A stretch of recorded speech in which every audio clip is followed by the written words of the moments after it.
Сигурно е познато. След една страхотна вечер идва утрото с една единствена мисъл. Трябва да изтрезнея, и то веднага. Днес ще се потопим точно в този въпрос. Ще видим дали това веднага изобщо е възможно. Заедно ще отделим фактите от митовете, за да стигнем до единственият сигурен отговор. Сценарият е почти класика, нали? Купонът е бил епичен, обаче алармата за работа ще звънне след броени часове. Идеята за някакво магическо, бързо решение звучи невероятно примамливо. Но дали изобщо има такова нещо? Хайде да проверим. Преди да търсим лекове и трикове, първо трябва да разберем какво всъщност се случва в тялото, как то се бори с алкохола. Всичко се свежда до един единствен процес – метаболизъм. Главният герой в тази история е черният ни дроб. Той е нашата пречиствателна станция и работи без почивка, за да филтрира алкохола. Обаче има една желязна истина. Скоростта му е абсолютно фиксирана. Не можем да го накараме да работи по-бързо. Черният дроб си има собствено темпо и никакви трикове не могат да го променят. И какво е това темпо? Запомнете добре това число 0,15 хилядни.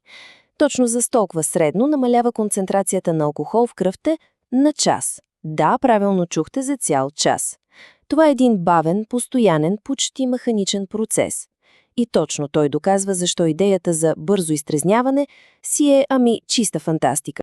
Добре, щом не можем да ускорим процеса, тогава какво? Да се предадем ли? Разбира се, че не. Можем поне да облегчим симптомите и да се почувстваме малко по-добре. Нека видим какво всъщност работи, докато чакаме времето да си свърши работата. Ето ги и 4 стълба на възстановяването. Но нека бъдем напълно ясни.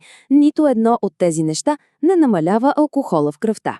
Тяхната цел е съвсем друга – да се преборим с симптомите – главоболие, умора, гадене и да помогнем на тялото, докато то се справя с истинската задача.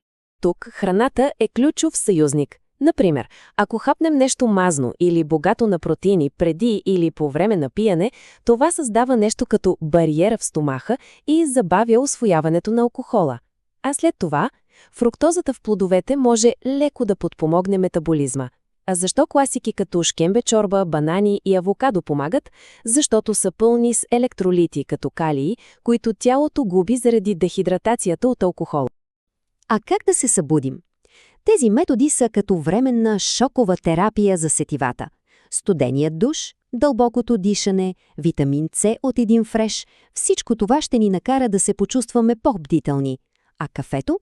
Да, обаче с огромна удивителна, само една чаша. То ще ви събуди, но няма да ви изтрезнее.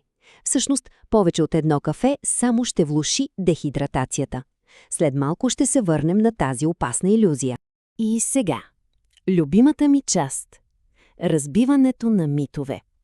Има толкова много градски легенди и бабини деветини по темата, които не просто не помагат, понякога могат сериозно да навредят. Започваме с големия мит. Просто поспи и ще ти мине. Да, сънят е супер важен за възстановяването на тялото, но той не е магическа пръчка. Докато спим, черният ни дроб си продължава да работи със своето бавно, неотменимо темпо.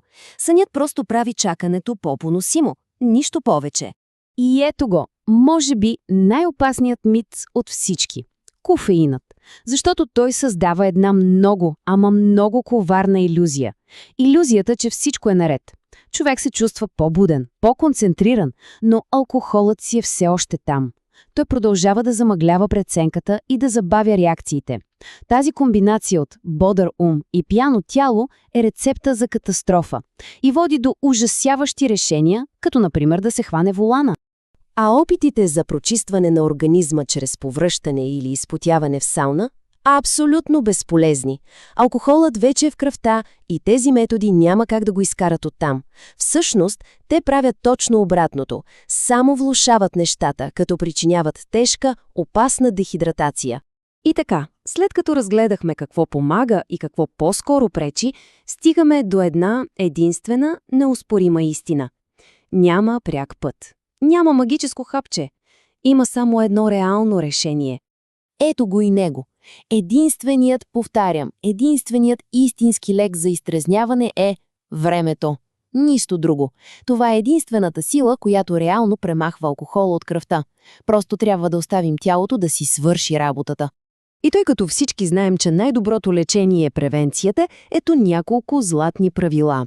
Да се броят напитките, да се пие бавно, да се редува всяко питие с чаша вода – това са простички, но изключително ефективни стратегии. И, разбира се, никога на празен стомах. И така, завършваме с този въпрос, който да остане за размисъл. В крайна сметка всичко се свежда до избора, който правим преди и по време на консумация. Защото, нека си го кажем честно, най-сигурният начин за по-леко утро е едно по-умно решение предната вечер.